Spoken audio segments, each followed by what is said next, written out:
হাত জোর করে ক্ষমা চাইতেছি। আমাকে আল্লাহর হস্তে মাফ করে দিবেন। চোর এক সময় কারেন্ট দিছে, খাম্বা খাইয়া ফেলছে, এখন দেশ পুরোটা খাইব। যদি পাইতাম এই অক্টেন তারেক রহমানরে খাওয়াইতাম।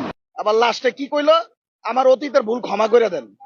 ওর 111 থেকেও খারাপ অবস্থা হওয়ার দরকার ছিল। এটা থেকে রাত্রে 1টা পর্যন্ত যাওয়ার পরে যখন এই কথা শুনি, তখন আমার আসলে মাথা কাজ করতেছিল না।